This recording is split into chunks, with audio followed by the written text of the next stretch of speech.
Hi, Jane. Well, Brian Rauzi, Chief Operating Officer of Rainy Lake Medical Center, is here with me on Facebook Live and Just Start with Jane. And you guys know the rules on Just Start with Jane that, there are those leaders across the country that take our ideas, our tactics, from the framework, but go way above and beyond, truly, what we call copy and steal everything, but make it yours, make it better. The case method. And Brian is one of those leaders. And I wanted to interview you today because I was an executive leader during a transformation for my organization, but I know that there's it's way different to lead leaders than it is to lead employees. Just bigger people, bigger problems, right? Yeah. And so we're in the middle of a pandemic, and yet your leaders are flourishing. And I want to ask you, what is this Team 90th gig you got going on? What is that? Well, Team 90th is the name of our division. I mean, Okay. yes, we're mostly the ancillary departments and the support service departments, but it's what we named ourselves. And what it really is, it's an aspiration. Mm-hmm. Our goal is to be at that 90th percentile in everything we do, right? Whether it's colleague engagement or patient care, or how well we're running our finances, how well we achieve our annual goals and whatnot. So it's an aspiration. It's not an arrogance. It's what we truly strive to do in everything that we're doing as a group. Yeah. And it's really exciting because as a team, everyone's bought into this. And while we are all running our own individual departments, they're helping each other. Right. Whether it's, hey, have you thought of this, that, or the other thing, or you might be a little bit too aggressive with that goal. It's really become a safe, really close-knit group of people. I mean, one example, we had one of the individuals in our team, he's had a rough year. He's had prior to the year, a wife with serious medical issues, then his daughter in and out of the hospital with serious medical issues, and then lost a father-in-law. And last week during Thankful Thursdays at our safety huddle, we call out, everyone shares something that they're thankful for.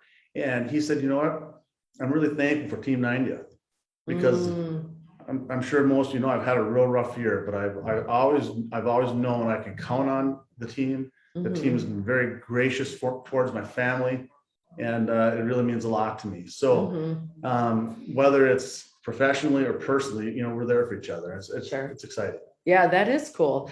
So rather than just, today we talked about the goal cycle, right? I'm here to teach an immersion for your leaders. And we talked about the goal cycle and talked about really striving to live your goals and breathe with them and sleep with them for a year. But you want to have a ripple effect. And it sounds like this Team 90th has been a way for you to really give your leaders, you said a name, they followed you to it.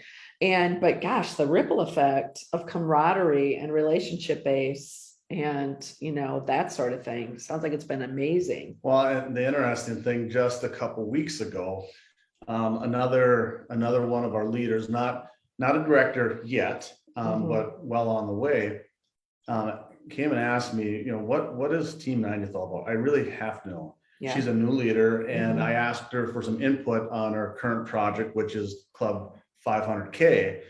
And she wanted to know what it was about. If I'm going to help, what's it about? So I started talking to her, and we ended up talking about for 15, 20 minutes. And she says, how can I get on Team 90th?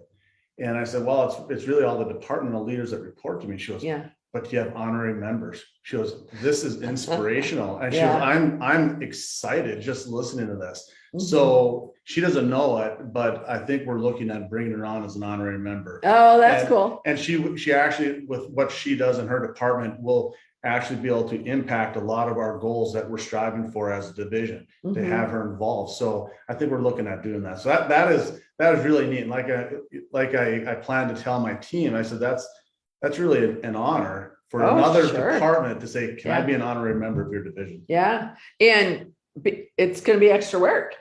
Yeah. Right. Yeah, Hey, exactly. give me some extra work. I'm signing up for it in these days of change fatigue and exhaustion and that sort of thing.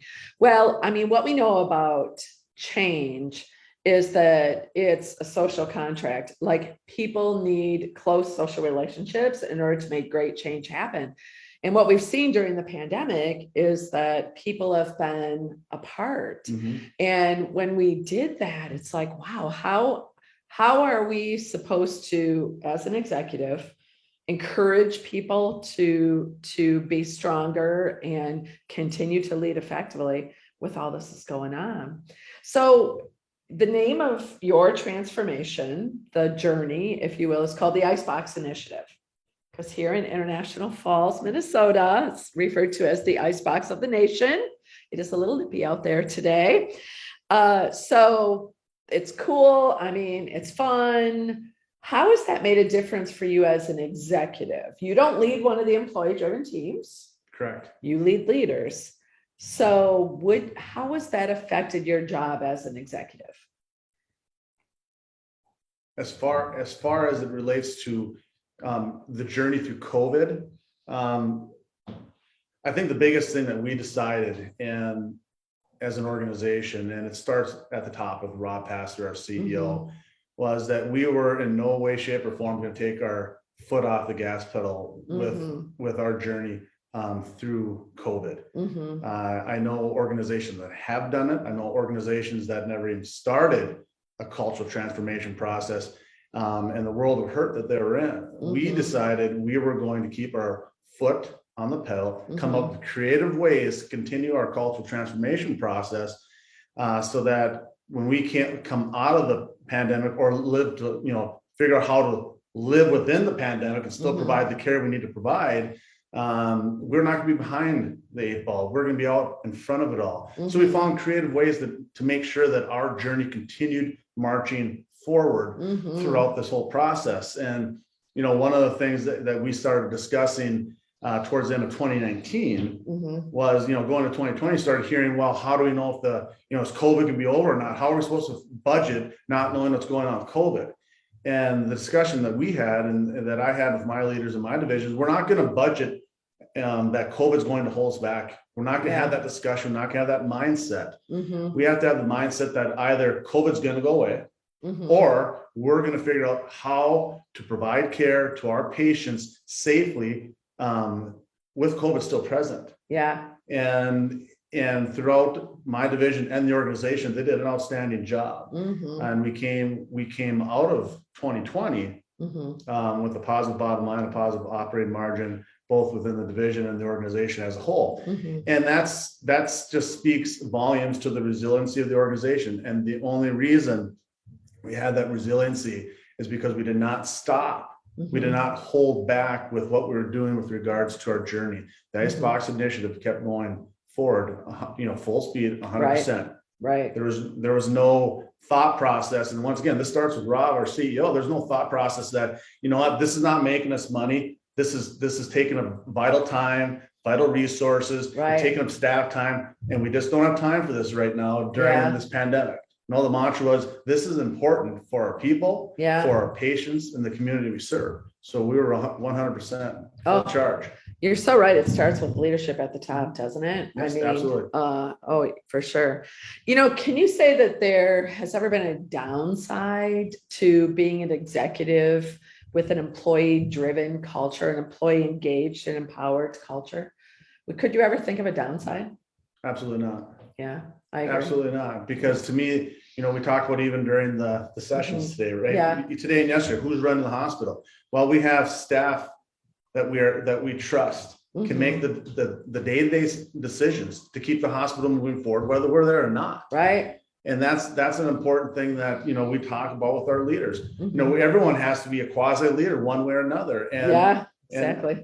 And in our departments, people have ownership in different processes and different day-to-day operational responsibilities. So whether or not the lab director is there or not, her team knows what to do. Right. Absolutely. Yes. And all your leaders were in a, that speaks volumes about how you feel about the journey as well. Your leaders learning 2 days in a row, all together in a room. Well, thank you, Brian. Well, thank you, Jane. Very well spoken. And call to action for everybody else out there is it can still be done. Pandemic, no pandemic, icebox of the nation, no matter where you are, it's still possible. So thank you. Thank you.